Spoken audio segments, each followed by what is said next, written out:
शांति। आज है 23 अगस्त। सुनते हैं आज के साकार मधुर महावाक्य। बाबा कहते हैं, मीठे बच्चे, जिस माता पिता से तुम्हें बेहद का वर्षा मिलता है उस माता पिता का हाथ कभी छोड़ना नहीं। जिस माता पिता से तुम्हें बेहद का वर्षा मिलता है और वो भी आधा कल्प के लिए, तो उस माता पिता का हाथ कभी छोड़ना नहीं। पढ़ाई छोड़ी तो छोरा छोरी बन जाएंगे। पढ़ाई छोड़ी तो छोरा छोरी बन जाएंगे। छोरा छोरी का यहाँ भावार्थ क्या है? माना निधन के, जिनके सिर पर माता पिता का साया नहीं है, बेचारे हैं। तो बाबा कहते इसीलिए पढ़ाई को नहीं छोड़ना, माता पिता का हाथ नहीं छोड़ना। प्रश्न है, खुशनसीब बच्चों का पुरुषार्थ क्या रहता है? उनकी निशानी सुनाओ। उत्तर है, जो खुश नसीब बच्चे हैं वह देही अभिमानी रहने का पुरुषार्थ करते हैं। जो सुनते हैं उसका औरों को दान देते हैं। वह शंख ध्वनि करने बिगर रह नहीं सकते। जो सुनते हैं उसका औरों को दान करते हैं और शंख ध्वनि करने बिगर रह नहीं सकते। देही अभिमानी बनने का पुरुषार्थ करते हैं। धारणा भी तब हो जब दान करें। खुश नसीब बच्चे दिन रात सेवा में फर्स्ट क्लास मेहनत करते हैं। कभी भी धर्मराज से डोंट केयर नहीं रहते। सिर्फ अच्छा अच्छा खाया, अच्छा अच्छा पहना, सर्विस नहीं की, श्रीमत पर नहीं चले तो माया बहुत बुरी गति कर देती है। दिन भर में अच्छा अच्छा खाना, पहनना, सोना, बाबा कहते सेवा नहीं करेंगे तो माया फिर बहुत बुरी गति कर देगी। गीत है भोलेनाथ से निराला कोई और नहीं। ओम शांति। बिगड़ी को सुधारने वाला तो एक ही है, ये दुनिया नहीं जानती। तुम बच्चे समझते हो जो यहाँ बैठे हो। तुम्हारे में भी नंबरवार पुरुषार्थ अनुसार जानते हैं बिगाड़ने वाली है माया। आसुरी मत पर चलने वाले ही बिगड़ते हैं। भले माया बिगाड़ने वाली है, लेकिन बिगड़ने का कारण क्या है? आसुरी मत पर चलते हैं। अब तुम बच्चे जानते हो भोलानाथ शिव को ही कहा जाता है। शंकर को भोलानाथ नहीं कहते हैं। भोलानाथ उनको कहा जाता है जो बिगड़ी को बनाने वाला है। बड़ा भोला है, गरीबों को अखुट खजाना देने वाला है।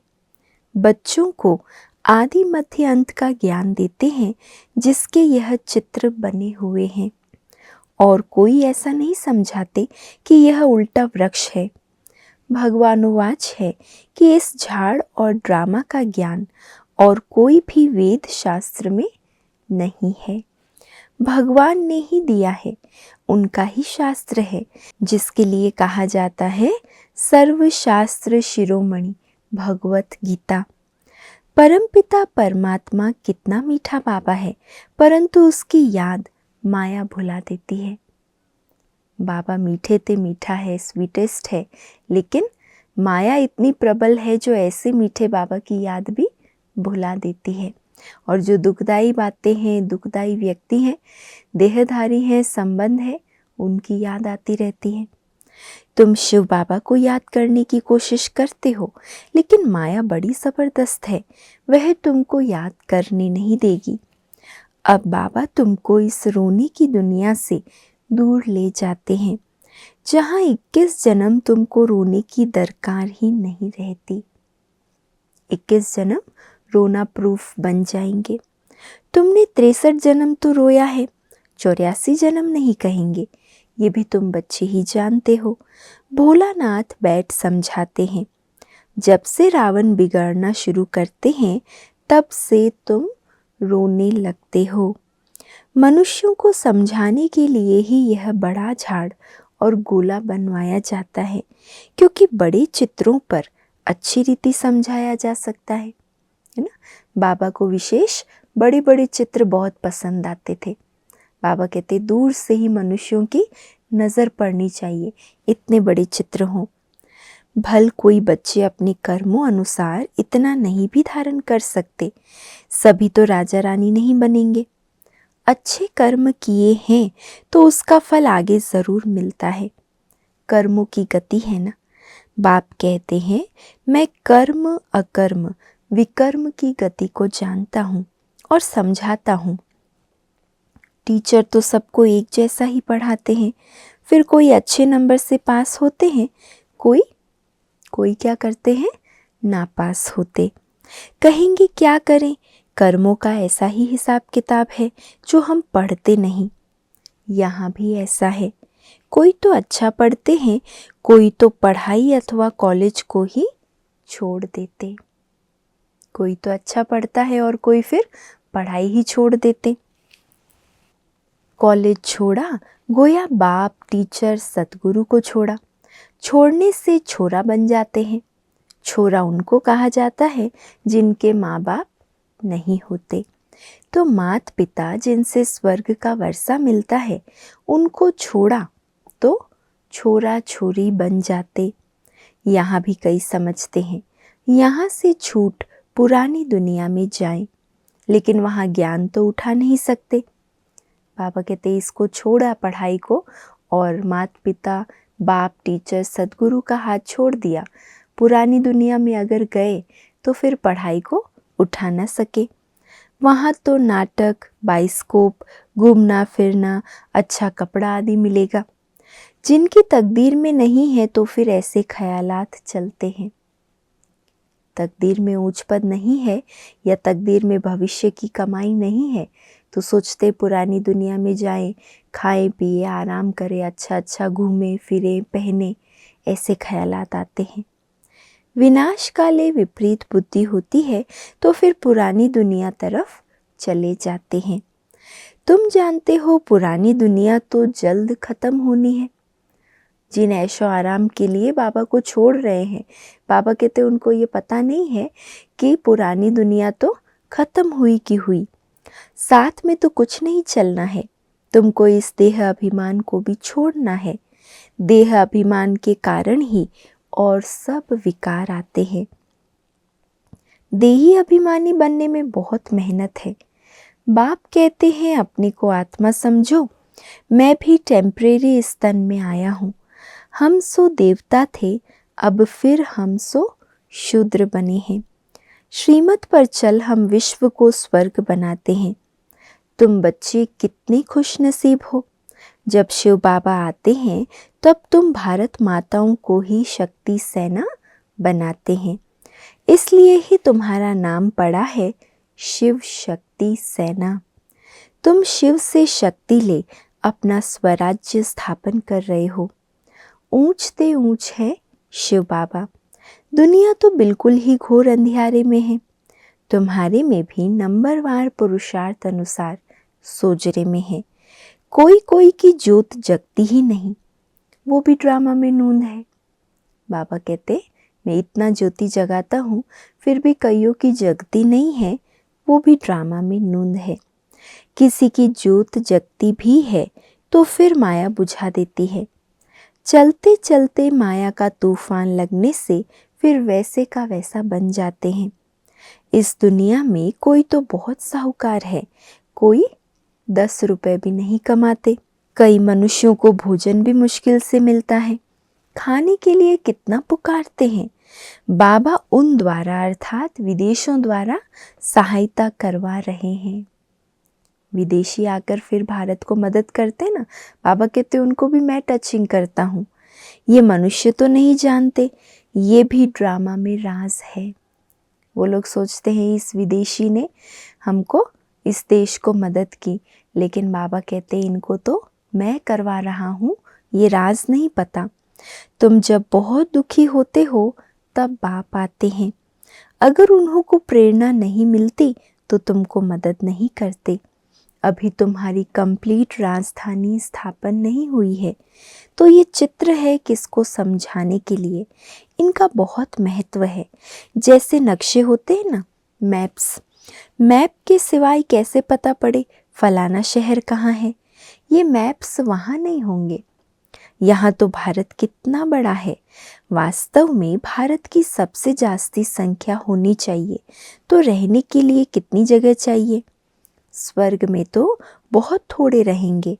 तुम्हारी बुद्धि में ये बातें हैं, विनाश होगा तो हम बाकी बहुत थोड़े रहेंगे।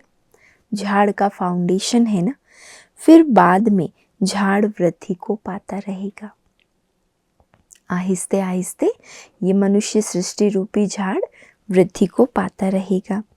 फिर नंबरवार और झाड़ लगते रहेंगे। तुम्हारे में भी बहुत थोड़े हैं जो इन बातों को समझते हैं और नशे में रहते हैं।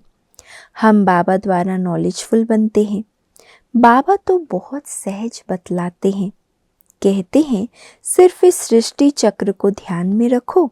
सृष्टि चक्र और शंख।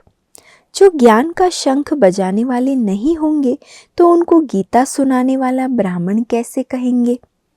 गीता सुनाने वाले भी नंबरवार होते हैं।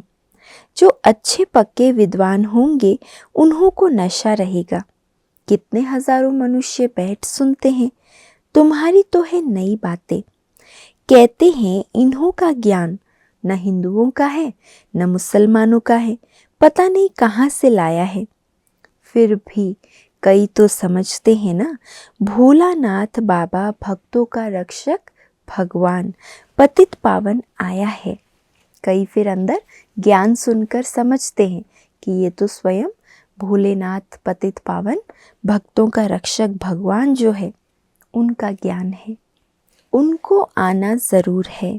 बाप कहते हैं मेरी यादगार के भी मंदिर है। मैं आया ही हूँ पतितों को पावन बनाने। ये तुम बच्चे जानते हो। बाबा आकर हमको 5000 वर्ष पहले समान समझा रहे हैं। तुम कहते हो बाबा हम भी 5000 वर्ष पहले आए थे, आपसे वर्षा लिया था। इतने ढेर बच्चे कहते हैं इसमें अंधश्रद्धा की कोई बात ही नहीं। सब कहते हैं बाबा हम आपके पोत्रे ब्रह्मा के बच्चे हैं। कोई से भी पूछो तो कहेंगे हाँ, शिव बाबा के बच्चे तो सब भाई भाई हैं। फिर साकार में ब्रह्मा की औलाद होने से बहन भाई ब्रह्मा कुमार कुमारी हो गए। तो ये बुद्धि में रहना चाहिए। हम ब्रह्मा के बच्चे ब्रह्मा कुमार कुमारियां ठहरे, इसमें विकार की कोई बात नहीं। एक ही कुल हो गया। प्रजापिता ब्रह्मा रचयिता है, जरूर यह प्रजा है ना। शिव बाबा आकर ब्रह्मा द्वारा बच्चे बनाते हैं तो जरूर सतयुग के पहले आए होंगे। जो ब्राह्मण फिर देवता बनते हैं वह जरूर पवित्र रहेंगे। बिना पवित्रता के तो ना ब्राह्मण कहलाएंगे और ना ही देवता बन सकते। जो पवित्र बनते हैं वह अपना राज्य भाग्य लेते हैं। शिव बाबा ब्रह्मा द्वारा ये रचना रच रहे हैं। तुम जानते हो हम 5000 वर्ष पहले भी संगम पर थे, अब भी हैं, फिर हम देवता बनेंगे। सतयुग में या कलयुग में कोई ब्रह्मा कुमार कुमारियां नहीं होते हैं, संगम पर ही होते हैं, है ना। ब्रह्मा कुमार कुमारी बनने का सौभाग्य तो एक संगम पर ही मिलता है। तो बाबा कहते संगम पर ही होते हैं। ब्रह्मा कुमार कुमारियां भाई बहन बनते हैं, ये पवित्र रहने की युक्ति है। जो पवित्र नहीं बनते वह तो विश्व का राज्य ले न सके। ब्राह्मण ही देवता बनने वाले हैं।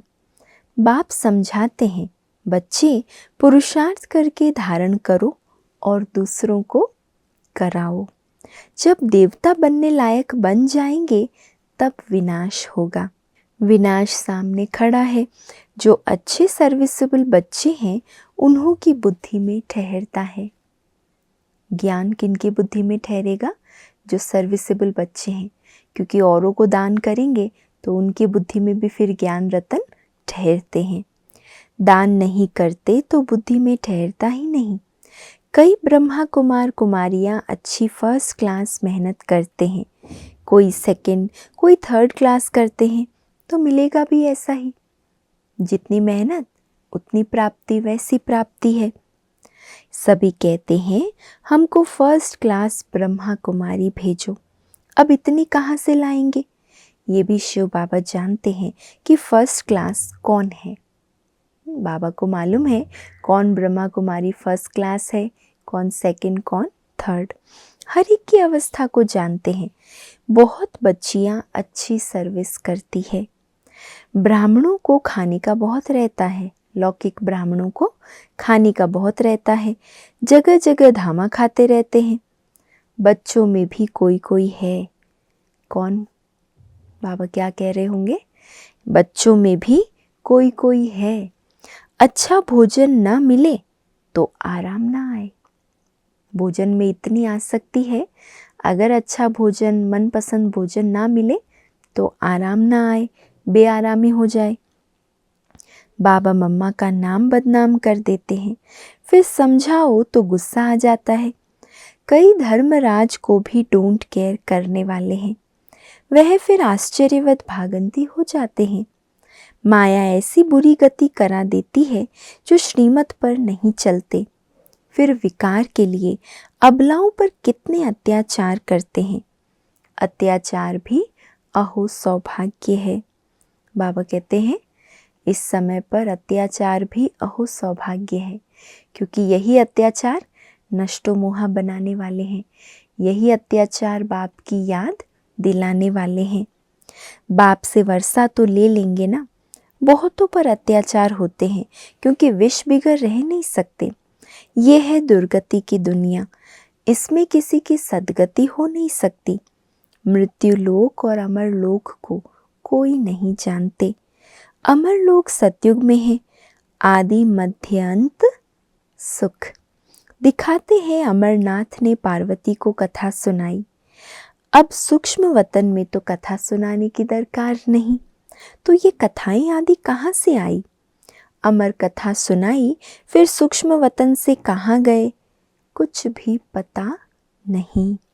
तो इन बातों को अच्छी रीति समझाना चाहिए।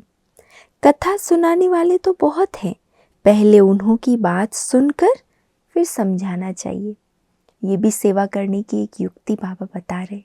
जो कथा सुनाते हैं तो वहाँ सत्संग में बैठकर पहले सुनो कि वो क्या सुना रहे हैं, ताकि उस आधार पर आप उनको समझा सको। दशहरे पर बड़े बड़े आदमी रावण को देखने जाते हैं। सेंसिबल मनुष्य समझेंगे कि बंदर कैसे राम को सहायता करेंगे। कुछ भी नहीं समझते। इस समय तो नेशन से लड़ते रहते हैं। एक देश दूसरे देश से लड़ता है। एक क्राइस्ट के बच्चे आपस में लड़ते हैं। बाप कहते हैं ये भी ड्रामा की भावी है।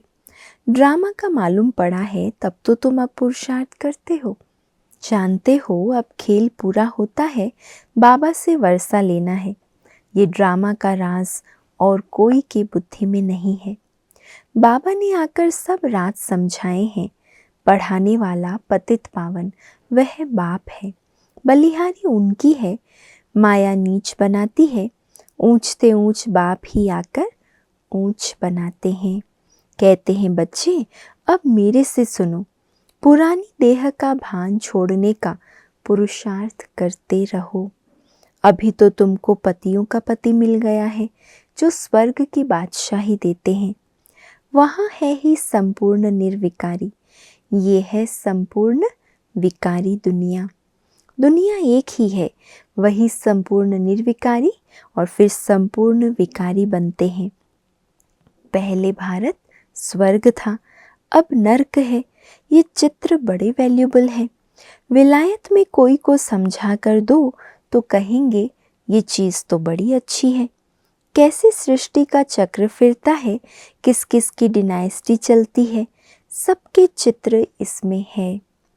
कोई भी धर्म वाले को समझाने से खुश होंगे, है ना। बाबा के चित्रों में हर एक धर्म के बारे में समझानी है, तो बाबा कहते हैं हर धर्म वालों को आप समझा सकते हो, वो खुश होंगे। हाँ, आगे चल एक दो से सब सुनेंगे, ये तो बहुत अच्छी नॉलेज है। विलायत में कोई सेंसिबल जाए तो बहुत सर्विस हो सकती है। अच्छा, मीठे मीठे सिके लधे बच्चों प्रति माता पिता बाप दादा का याद प्यार और गुड मॉर्निंग। रूहानी बाप की रूहानी बच्चों को नमस्ते, और हम सब रूहानी बच्चों की रूहानी माता पिता बाप दादा को याद प्यार, गुड मॉर्निंग और नमस्ते। धारणा के लिए आज का मुख्य सार है, पहला, कर्म अकर्म विकर्म की गति को बुद्धि में रख श्रेष्ठ कर्म करने हैं, पढ़ाई कभी नहीं छोड़नी है। दूसरा, ज्ञान दान करने से ही धारणा होगी, इसीलिए दान जरूर करना है। कभी भी बाप की आज्ञाओं को डोंट केयर नहीं करना है। बाबा की आज्ञाओं को कभी भी डोंट केयर नहीं करना है। आज का वरदान है, सब व्यर्थ चक्रों से मुक्त रहे, निर्विघ्न सेवा करने वाले अखंड सेवाधारी भव। सब व्यर्थ चक्रों से मुक्त रहे, निर्विघ्न सेवा करने वाले अखंड सेवाधारी भव। सेवा तो सब करते हैं, लेकिन जो सेवा करते भी सदा निर्विघ्न रहते हैं, उसका बहुत महत्व है ना। सेवा से भी ज़्यादा निर्विघ्न सेवा का बहुत महत्व है। सेवा के बीच में कोई भी प्रकार का विघ्न ना आए। वायुमंडल का, संग का, आलस्य का यदि कोई भी विघ्न आया तो सेवा खंडित हो गई। अखंड सेवाधारी कभी किसी विघ्न में नहीं आ सकते। जरा संकल्प मात्र भी विघ्न ना हो, सब व्यर्थ चक्रों से मुक्त रहो, तब सफल और अखंड सेवाधारी कहेंगे। स्लोगन, जो दिल और दिमाग से ऑनेस्ट है वही बाप व परिवार के प्यार के पात्र हैं।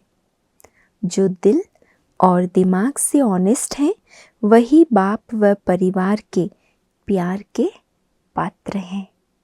आज का व्यक्त इशारा है, योग में सदा लाइट हाउस और माइट हाउस की स्थिति का अनुभव करो। ज्ञान है लाइट और योग है माइट। ज्ञान और योग दोनों शक्तियाँ लाइट और माइट संपन्न हो, इसको कहते हैं मास्टर सर्वशक्तिमान। ज्ञान की लाइट और योग की माइट दोनों शक्तियों से संपन्न बनो, इसको कहते हैं मास्टर सर्वशक्तिमान। अच्छा, ओम शांति।